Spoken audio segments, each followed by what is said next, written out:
world was changing, but its wounds were fresh in the aftermath of a cataclysmic war. Thunder whispered on the horizon, as if carrying the echoes of a defeated god from the ruins of the old world. A lone figure cloaked in shadow surveyed the desolation. He was once the lieutenant of the Dark Lord, a being of cunning malice, who had survived where his master fell in that dusky wasteland at the dawn of the Second Age. He made a choice. He would not seek the pardon of the West Bode. By no one he slipped. Darkness of Middle Earth bearing a new name, and a fair visage behind which to hide his ancient evil years past. And a fragile peace settled the free peoples, rebuilt their realms under new stars, blissfully unaware that a shadow crept back into the wild corners of the earth, far from the blessed west. Beyond towering mountains and deep forests lay Arian, the land of the elven smiths. Under the gentle glow of sun and moon, forges burned bright with craft and ambition. Celeber, lord of that realm and grandson, fabled Feanor, was driven by a desire to create wonders, to heal the hurts of the world by day and night. He worked silver and gold, setting gems like captured starlight into crowns, and rings the hammer singing on the anvil was a hopeful music in those years. Yet even in this golden age, an unease sometimes stole into Kelbumber's heart, unbidden, a sense of something unseen watching from beyond the light of his forge, like unseen eyes flickering in the dark one dusk. As a heavy silence fell over Rian's autumn woods, a stranger came to the gates of Austin Edel, the elven city of the smiths. He was fair beyond measure, with hair like burnished bronze and eyes that shone with ancient wisdom, draped in humble gray robes and emanating an aura of gentle nobility. He named himself Anator, the Lord of Gifts. In a melodic voice, he spoke of friendship and knowledge, offering skills to enrich the elves' craft. Words spread swiftly of this mysterious visitor who had appeared as if from thin air. The smiths enthralled. The stranger's courteous manner and profound law welcomed him eagerly. Anator brought designs of subtle artifice and teachings he claimed were learned from the very valor beyond the sea. He promised that under his guidance the elves could fashion wonders unseen since the elder days of their kind. At Anator's urging, great workshops were built, where elf smiths gathered in excited fellowship. By day, their ringing hammers raised a joyful din, and by night they sat at Anator's feet as he revealed secrets of making magical jewels and rings of power. The elves of Argent felt blessed by fortune to have gained such a friend. Celeb Brimbor, in particular, found in Anator a kindred soul, someone who understood his burning wish to elevate Middle Earth's beauty. Side by side they labored over flickering forges, devising works of craft that could slow the decay of time and preserve all things unstained. As the seasons turned, myriad trinkets and lesser rings were forged, each bearing a touch of enchantment. The air in the workshop shimmered with an enchantment alike, and many marveled that these arts had seemingly returned to the world after being lost in Valinor of old. Yet not all greeted Anator with open arms. Galadriel, wise and farsighted, felt a chill the first time she met the stranger. In his gaze, behind the polite smiles and kindly words, she sensed a coiled ambition, a will to dominion carefully concealed. Though he never faltered in courtesy, Galadriel noticed how the very air seemed to still when he drew near, as if holding its breath. Troubled, she counseled old Kelbumber to be wary of this Lord of Gifts, urging that knowledge so freely given might bear a hidden price.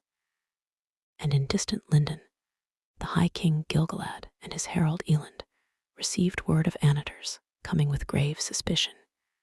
Gilgalad even sent a message to Arian, warning that this stranger was not what he seemed and should be politely refused.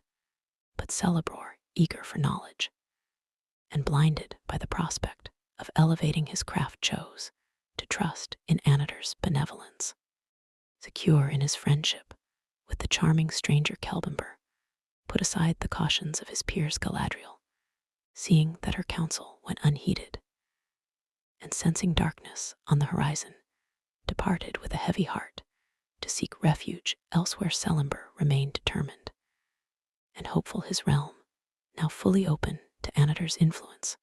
So Annatar was granted entry to Aegean, and under his tutelage, the forges of Osten Edel blazed ever hotter. The elves began crafting rings and jewels of power beyond any made since the elder days, as hammers rang and sparks flew into the dim evenings.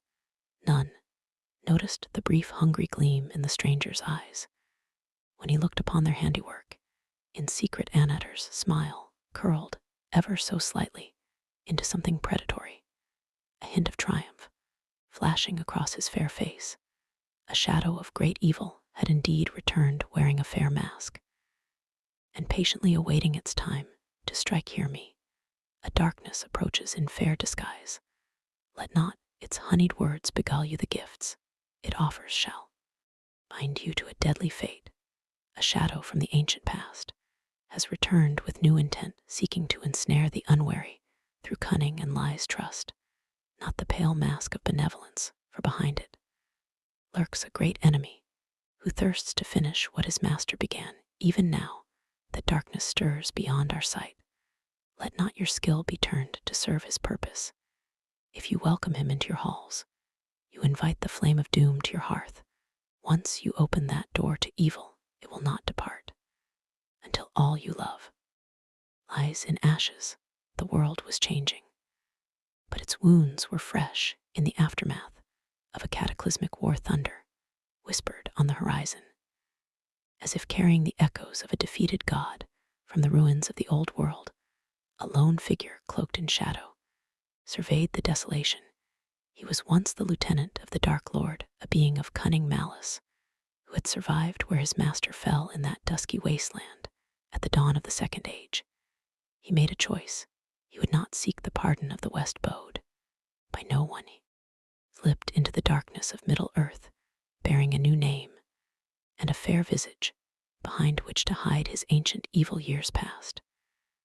And a fragile peace settled. The free peoples rebuilt their realms under new stars, blissfully unaware that a shadow crept back into the wild corners of the earth, far from the blessed West. Beyond towering mountains and deep forests lay Arion, the land of the elven smiths.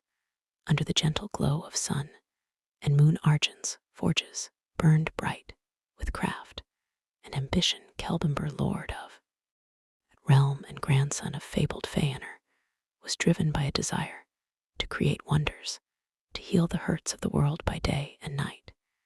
He worked silver and gold, setting gems like captured starlight into crowns, and rings the hammer singing on the anvil was a hopeful music in those years. Yet even in this golden age, an unease sometimes stole into Kelbimber's heart, unbidden, a sense of something unseen watching from beyond the light of his forge, like unseen eyes flickering in the dark one dusk. As a silence fell over Erie's autumn woods, a stranger came to the gates of Osten Edel, the elven city of the smiths.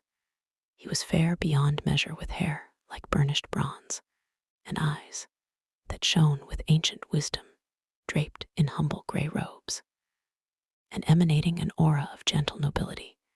He named himself Annatar, the Lord of Gifts.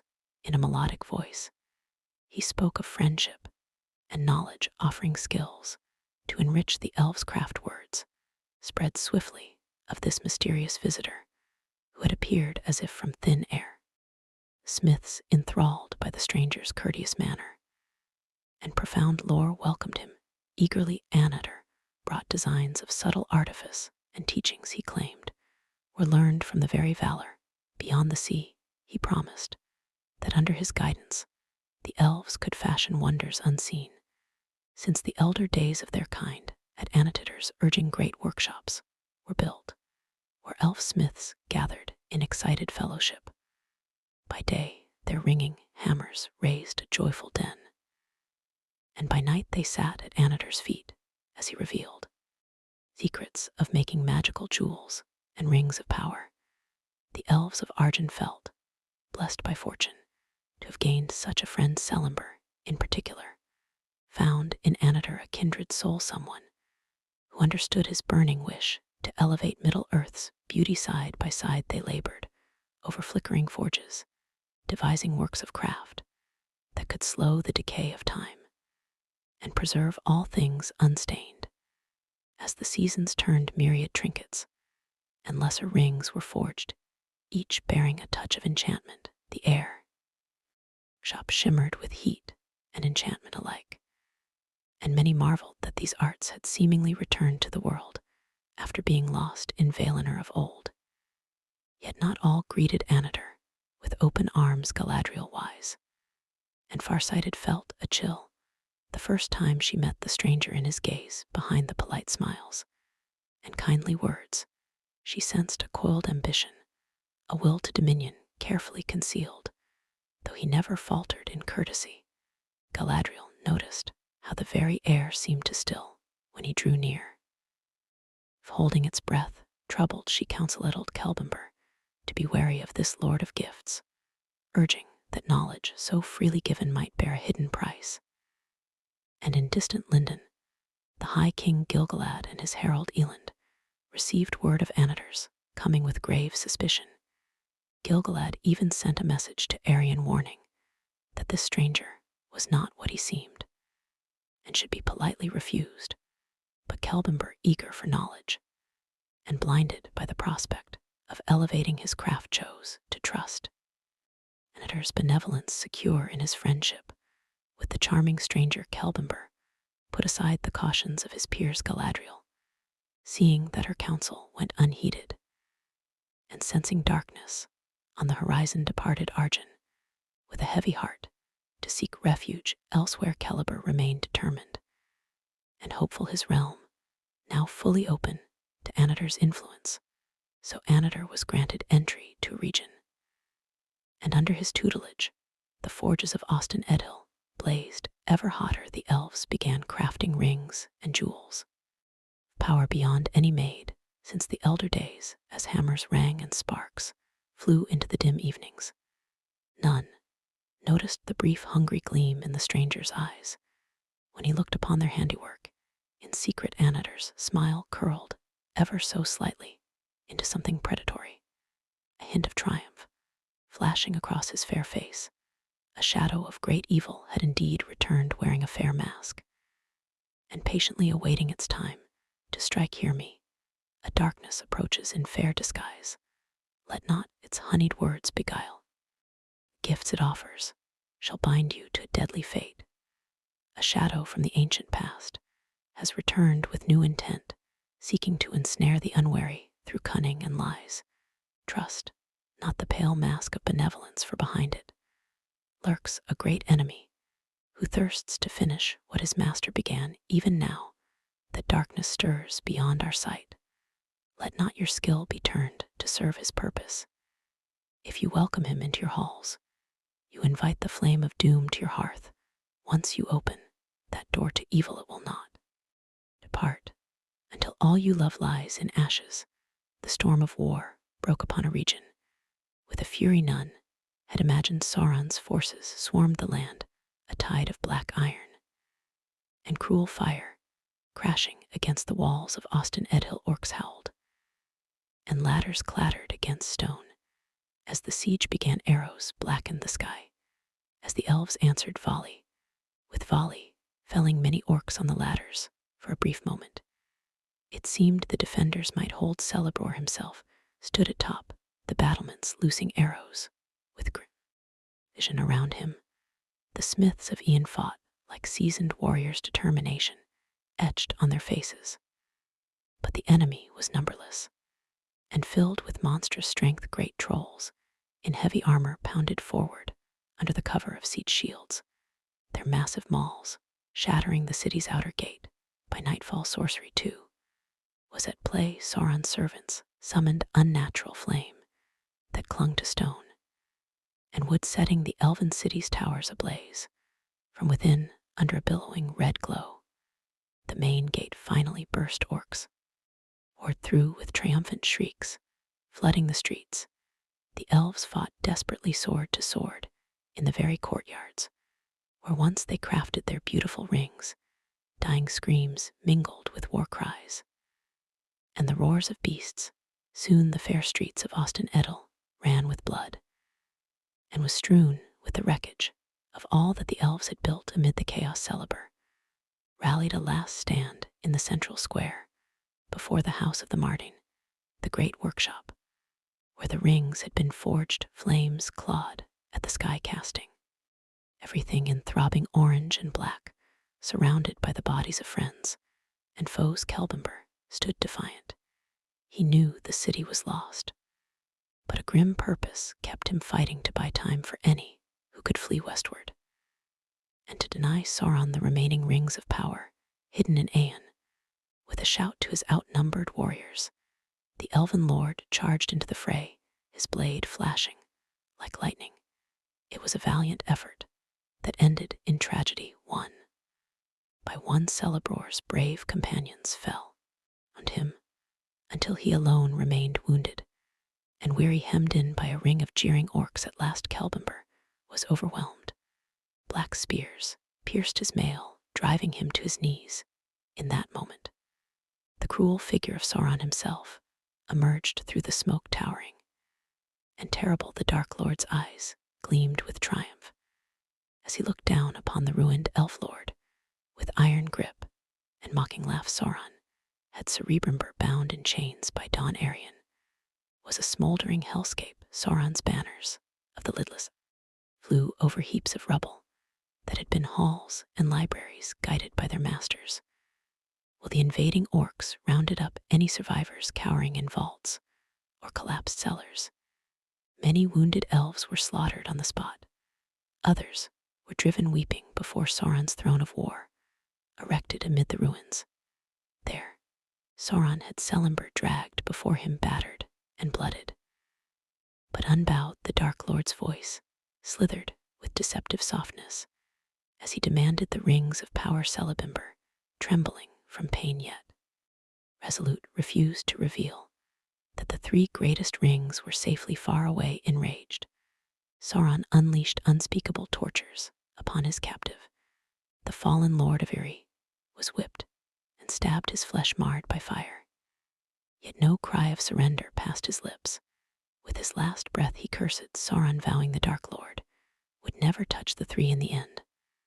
Sauron ordered his prisoners shot through with arrows. Celeber's lifeless body, riddled with black feathered shafts, was hoisted upon a pole, a grotesque banner for Mordor's host. Leaving Aeon's smoking ruins, the Dark Lord drove his legions north and west, bearing Celebor's corpse at the head of the host, to strike fear into any who would oppose him. Elrond, half-elven, arrived too late to save, but managed to rescue a few survivors from the ashes. Knowing he could not challenge Sauron's full might, he led the refugees north into a hidden valley. There he established a fortified haven. Imladra's Rivendell. Sauron sent orcs to besiege that valley, but Elrond's remnant held firm behind its steep cliffs and foaming river. For a time, the refuge stood isolated and encircled a lone spark of hope in a sea of darkness. Meanwhile, Sauron led the bulk of his army toward Lindon, intent on exterminating Gil-galad and the remaining elves of Middle-earth.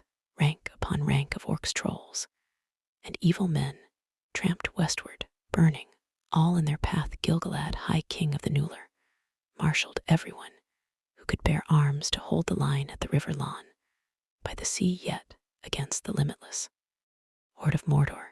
Even the proud Nuller feared their strength would not suffice. But word of this war reached across the sea. The Sea Kings of Numer had not forgotten their alliance. Even now white sails sped toward Middle-earth, bearing the wrath and hope of the West. And in the darkest hour, a cry arose from the hill ships from the west. We looked to the sea, and beheld a sight beyond hope. On the horizon, borne by the rising sun, gleamed a fleet of great ships, sails white as swans' wings, prows crowned with golden light. It was Proud armada of Numer, the sea kings come at last high on their masts, streamed the banners of the white tree, and the golden sun symbols of the mighty king of Western S. A hush fell over the battlefield as the hosts of Sauron faltered in disbelief. Hope rekindled in the hearts of the free as salvation arrived over the water, turning the tide of doom music. The great fleet of Numer swept onto Middle-earth shores like a rising gale. Hundreds of tall ships disembarked, armored warriors whose swords shone. Dawn, the arrival of the Sea Kings, turned the tide of battle. In an instant, Sauron's legions caught between Gil-galad's embattled elves, and the newly arrived might of Numer were utterly broken on the fields. By the river Guthlo, orcs fled in panic before the onslaught of Numer's armored host. Those creatures that did not flee were cut down without mercy, facing defeat. Sauron himself narrowly escaped the field, slipping away under fell sorcery. And Shadow, his once vaunted army, was left in ruin behind him. Carcass upon the blood-soaked plains. In the aftermath, Numer's standard flew beside Gil-galad's, a sign of victory and renewed alliance. The elves welcomed their seaborne allies with gratitude and wonder, for never had such a host of men been seen in Middle-earth. The new Manorian captain surveyed the wreckage of Sauron's war. The men of Western soon began establishing permanent havens and fortresses along the coasts, drawing riches from the lands of lesser men. For a time, there was friendship. The Num Manorans taught men of Middle-ear agriculture, stonecraft, and many arts, lifting them from hardship. But as centuries passed, their hearts grew prideful and cold.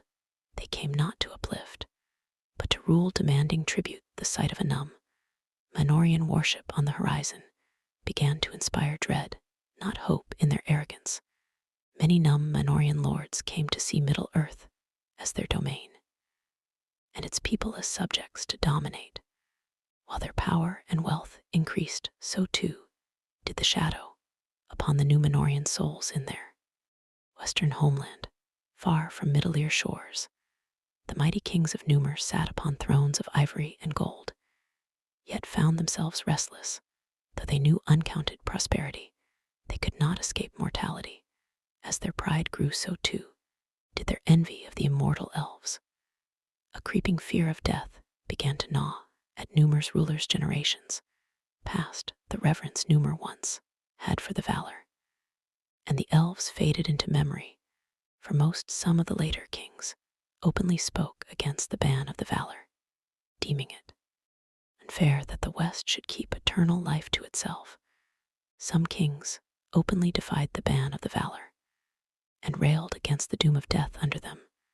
The shadow upon Numer deepened. The few who remained loyal to the valor and friendly to the elves, the faithful, were marginalized and persecuted. One king after another clung more desperately to life, and throned the proud monarchs ceased to lay down their scepters willingly in old age, instead grasping for ever more years. It was said that in those days the white tree, king's court, began to wither, an omen of the realm's decay.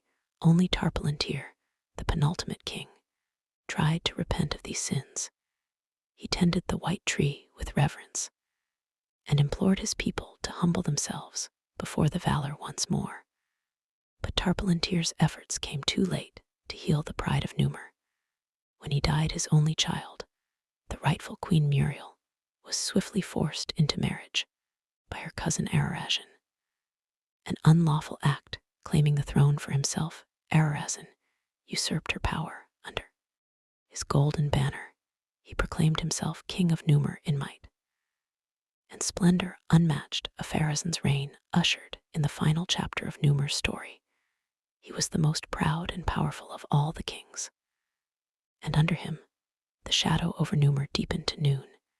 It was in his time that whispers came out of the east of a growing darkness.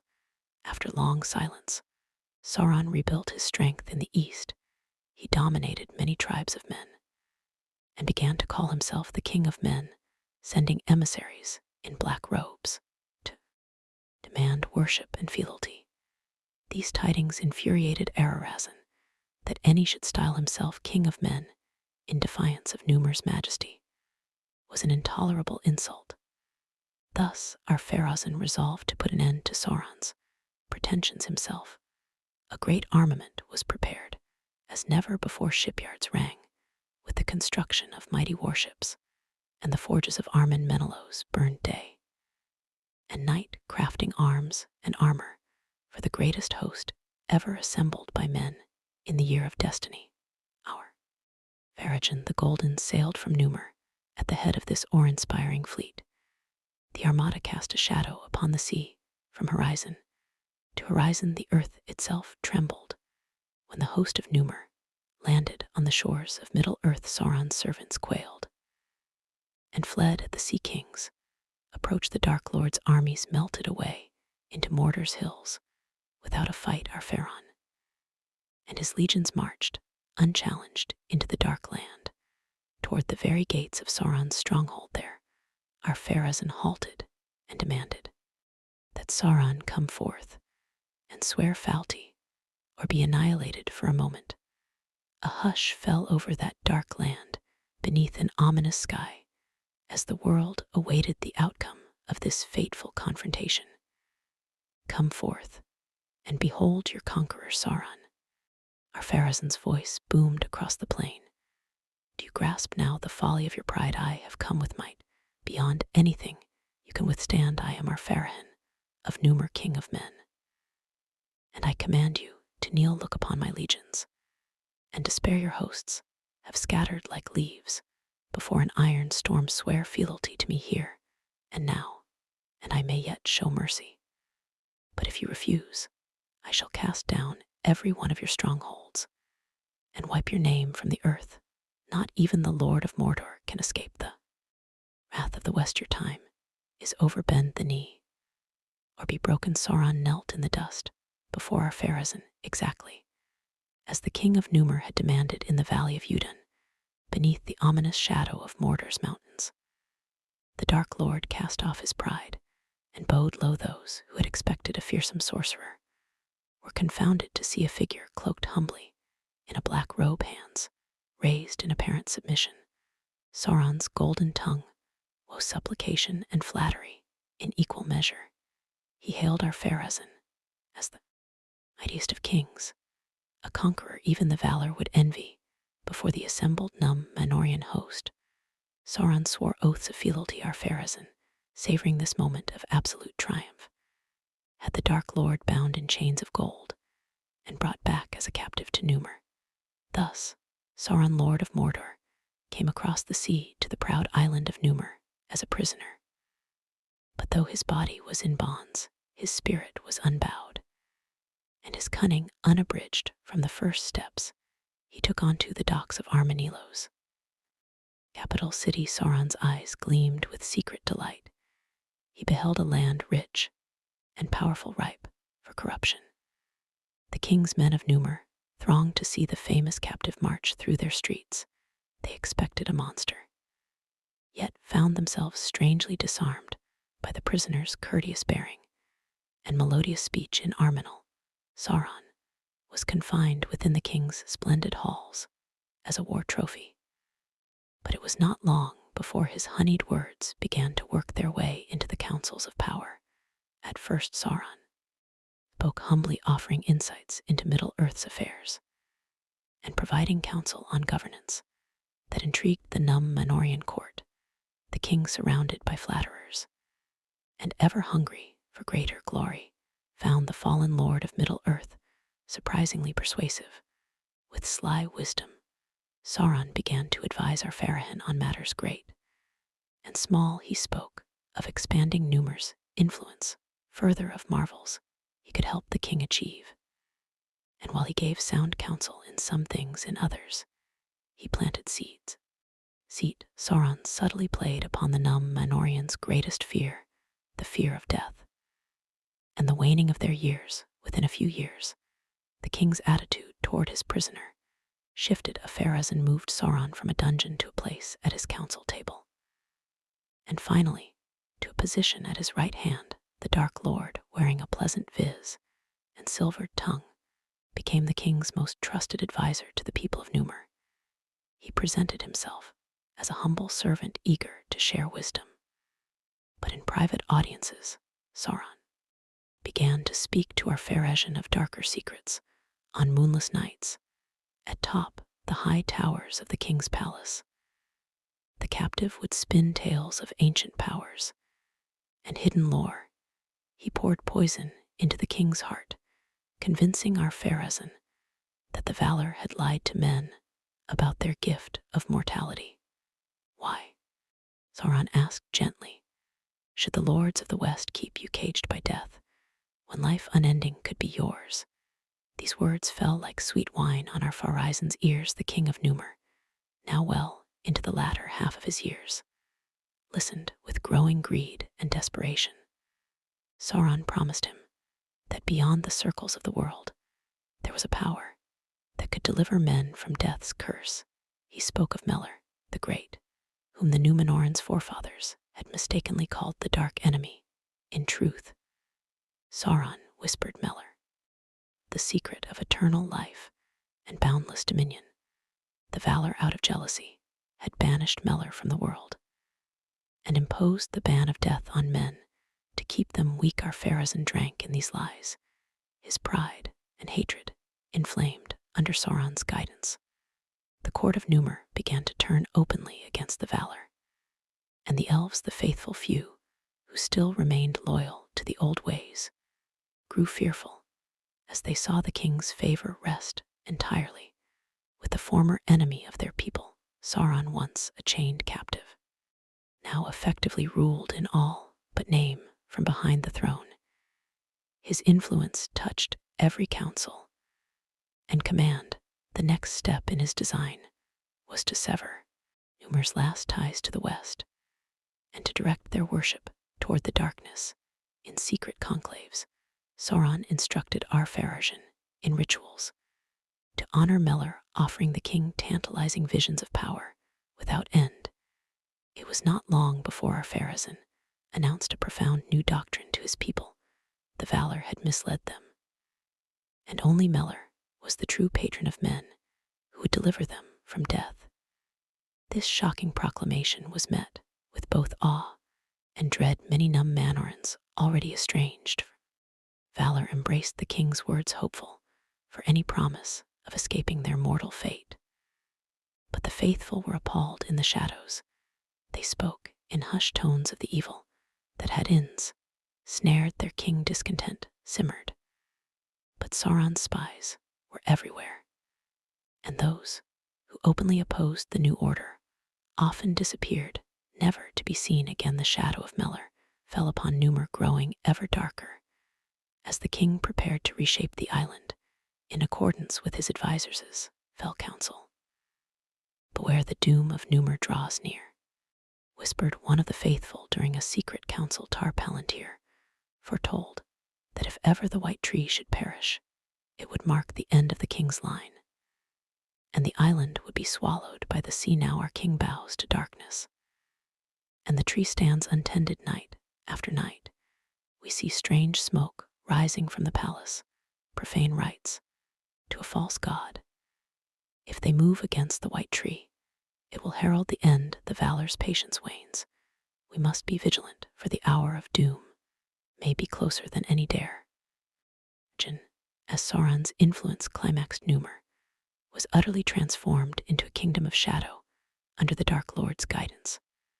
A great temple of Meller rose in the center of Armen Menelos, built of black stone, and like a storm cloud the temple loomed over the city. Day and night its furnaces belched forth fumes, and a flame unceasing burned upon its high altar. All that was once glorious in Numer was now fed into its flames in terrible sacrifice.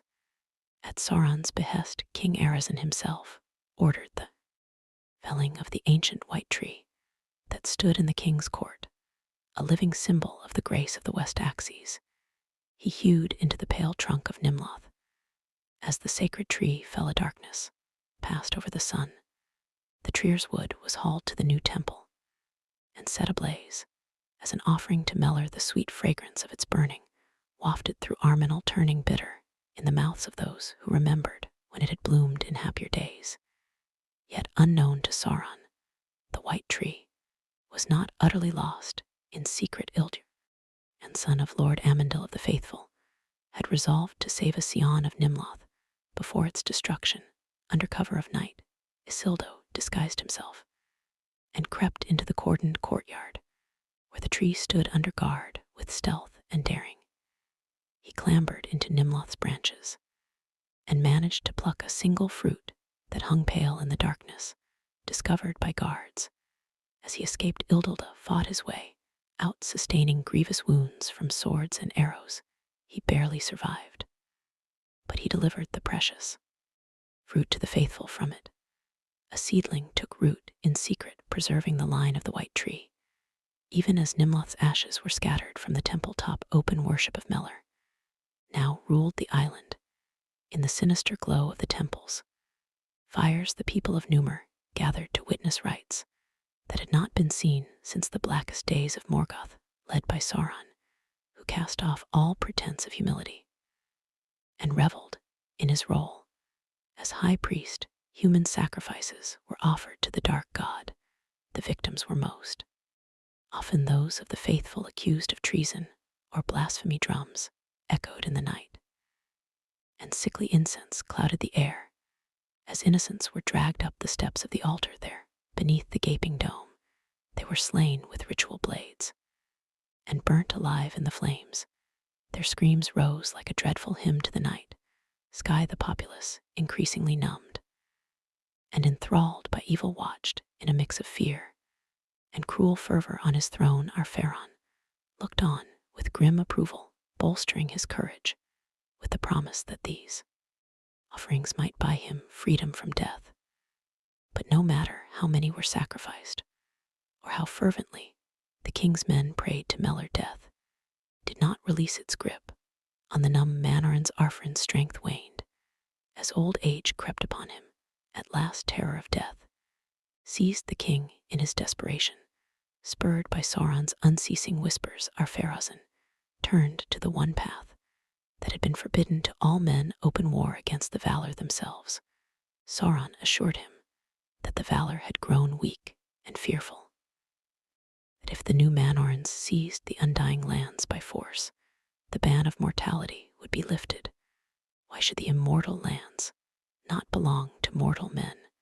Why should the West enjoy eternal bliss while the kings of men withered and died? These lies fell on willing ears. Ar-Pharazôn's pride reached its zenith as he resolved to challenge the Valar in their own realm and claim everlasting life for himself and his people. In the midst of this darkening storm, the faithful prepared for the worst. Lord Amandil, father of Amandil, and once a counselor to the king, realized that Numer was hurtling toward a deadly precipice. In secret, he gathered his son and closest friends.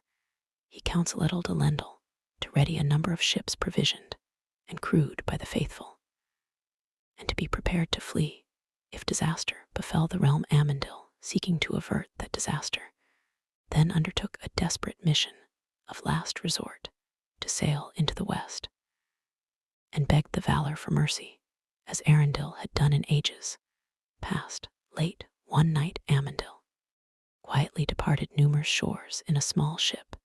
Daring the ban of the Valar, he took with him a small crew and was never seen again in Middle-earth. Whether he reached the blessed realm or perished at sea, none can say, but many believed that the Valar heard his plea. The days grew short, and thunder growled in the distance.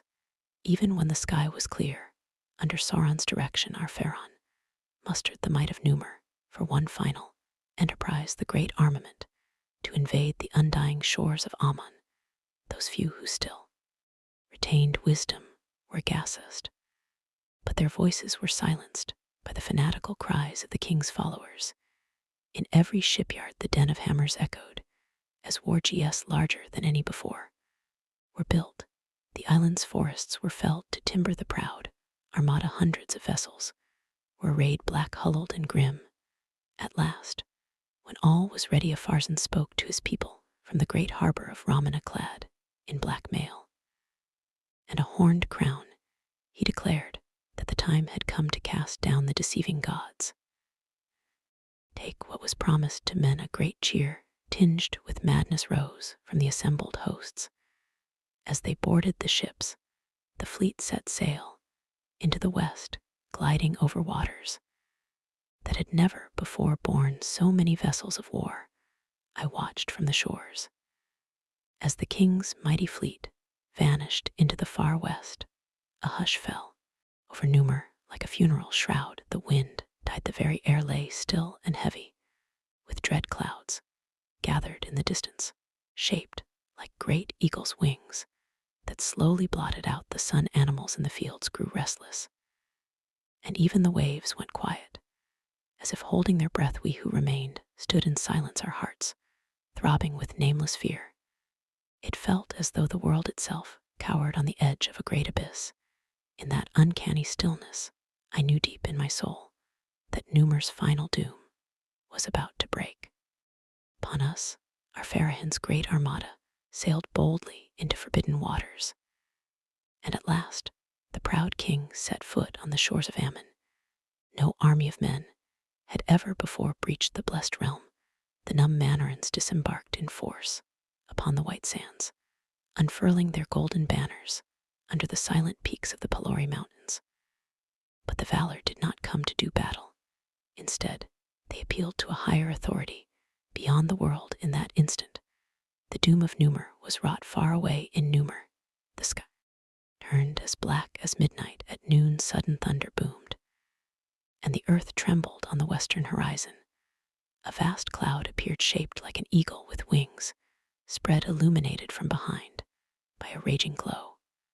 A wind shrieked over the land, ripping off roofs and toppling statues. In the next moment, the land itself rebelled. Great rifts opened in the earth, with a roar swallowing buildings and people into depths below.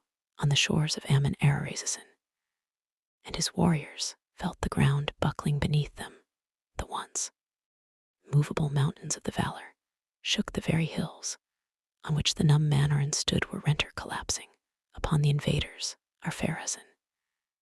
And his mighty men were buried alive in rock and ash, sealed away in timeless caves below the ruin of their hopes, there to await the end of days. Back on Numer, the fullness of divine wrath descended. The seas around the island rose up like walls, a great wave taller than any mountain, its crest brimming with lightning, raced toward the coasts. In moments, it broke upon Numer from all directions. The inland regions buckled as the outer lands were hammered by water. In the capital, the ground split, and the temple of Meller, that pride of Sauron, was sundered and thrown down. High atop its summit, Sauron stood defiant, only to be consumed. As the temple was hurled into the abyss in that cataclysm, the fair form he had long maintained was destroyed, and his spirit fled back as a naked shadow to Middle-earth, filled with black hatred and pain. Amid the chaos, Queen Trial sought salvation on the holy mountain of Meneltama. As the fury of the sea advanced, she climbed the steep road toward the summit, hoping in vain for grace. But the great wave rolled over the land with hideous speed. It overtook Tamriel before she reached the peak and swept her away, so that the last queen of Numer vanished under roaring waters in that same